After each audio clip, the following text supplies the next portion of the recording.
Anne-Claire Coudray, pardon. Qu'est-ce qu'elle vous évoque?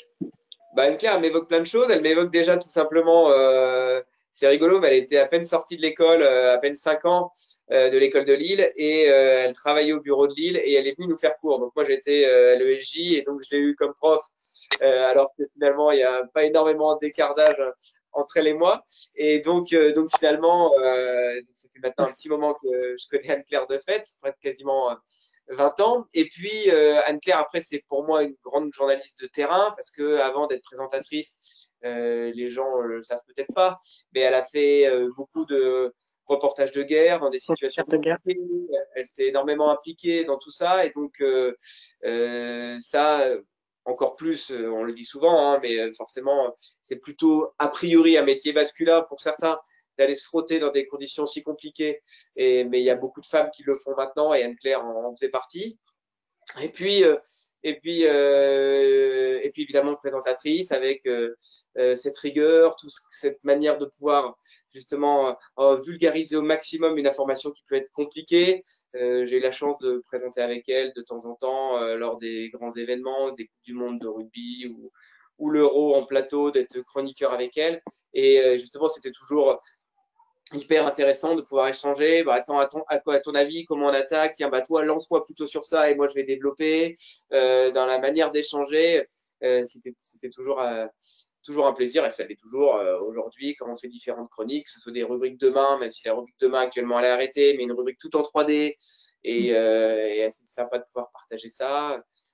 Enfin, voilà, c'est celle qui présente bien le week-end, même si j'adore aussi présenter avec et partager avec Audrey Crespo-Mara quand Audrey prend Oui. aussi finalement le poste lors des vacances d'Anne-Claire. Et Didier Deschamps, pour vous, il vous évoque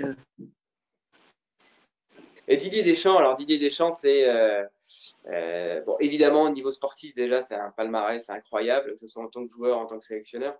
Donc déjà ça, c'est quand même assez impressionnant. Après, disons que moi j'ai suivi l'équipe de France d'assez près hein, grâce aux différentes compétitions, mais j'ai jamais été le journaliste en charge spécialement du football. Donc disons que j'ai pas fait énormément d'entretiens avec Didier Deschamps. Les feux dire, il connaît parfaitement ses joueurs, il connaît parfaitement la presse, il sait parfaitement les moments où il faut diffuser des messages quand il en a besoin, il sait parfaitement faire une énorme langue de bois quand c'est nécessaire. Donc en matière de grands professionnels sur le terrain en tant que capitaine et son palmarès et en tant que grand professionnel de la communication, je pense que là en la matière, le sport français a un expert. si je vous dis BFM ou France Info? France Info. Pour deux choses. Un, parce que depuis tout petit, souvent j'écoute France Info et disons pour aller au boulot sur mon vélo, c'est parfait de l'avoir dans les oreilles. Donc, disons, c'est très bien. J'ai toujours aimé ça. Après, au niveau de l'info, au niveau télé, moi j'aime plutôt bien ce qu'ils font aussi. Je trouve ça assez jeune, assez dynamique, assez original. Disons que ils ont trouvé leur créneau. J'aime plutôt bien aussi au niveau décryptage aussi. Disons que j'ai rien contre BFM, mais ce côté l'information à tout prix et au plus vite, disons que je suis de temps en temps un petit peu moins voilà, adepte de cela, quoi. Même si je sais très bien, en ayant travaillé très longuement pour faire du news pour LCI, que il n'y a pas le choix. Il faut de temps en temps réagir à le premier, il faut tout de suite, tout de suite, tout de suite, et on a tendance à parfois se laisser un peu emporter par l'information, par tout ce qui peut aller, par ce que disent les confrères, ce qui se dit sur les autres médias, et d'avoir ce recul pour se dire, oula, est-ce que cette information est vraiment bonne? Est-ce que c'est bien d'aller tout de suite à cet endroit? Est-ce qu'il ne faudrait pas plutôt aller à un autre? C'est pas toujours évident. Et donc voilà, donc c'est pour ça que, disons que moi, j'aurais tendance, sur ce choix-là, à faire celui de France Info. Et vous serez plus koh ou Pékin Express? Ah, moi, je suis plutôt Pékin Express. Disons que manger quelques criquets de temps en temps à l'apéro, pourquoi pas, hein, on y est maintenant à passer dans cette alimentation-là. Les plages désertes, elles sont très belles, mais j'adore le voyage et ce côté, ce petit défi de partir avec peu d'argent, de devoir se débrouiller, de pas savoir où on dort, avec ce stress finalement le matin. Et c'est ce qui, à mes yeux, procure des émotions assez dingues. On est assez partisans à titre personnel en famille, d'aller se faire des randos vélo sur plusieurs jours. Et évidemment, toute proportion gardée, on est loin de faire ce que font les gens de Pékin Express. Mais disons que ça colle plus à ma manière de voyager, à ma manière de voir l'aventure. Vous êtes plus le journal de Jean-Pierre Pernaut ou le journal de Gilles Boulot? Ah, bah, ça, c'est différent. Et quand vous me dites sucré-salé, j'ai envie de vous dire que moi, j'aime bien faire du sucré-salé dans mes plats. Ce qui veut dire que j'aime un peu les deux.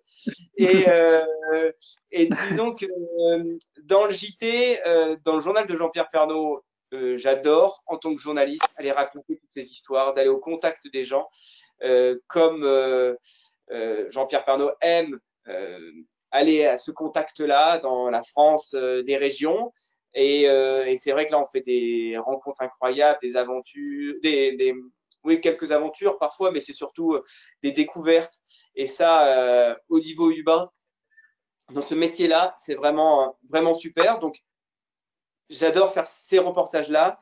Et pour le journal de Gilles Boulot, parce que j'aime aussi, bah là, c'est un côté d'aller chercher un peu plus, d'aller décrypter un petit peu plus, d'aller mettre des points de vue, les confronter, et aussi de temps en temps dans les formats plus découvertes à la fin du journal, d'aller justement dans les territoires, d'aller un peu plus avec une manière de filmer, soit un peu plus de drones, un peu plus de petites caméras accessoires. Évidemment, on peut penser au GoPro, mais pas seulement. D'avoir un côté un peu plus léché dans la manière de travailler peut-être l'image et les interviews. Donc ça, c'est ce que j'aime aussi. Et donc finalement, il y a un côté sucré-salé dans ma réponse, mais c'est vrai que j'aime bien bosser pour les deux.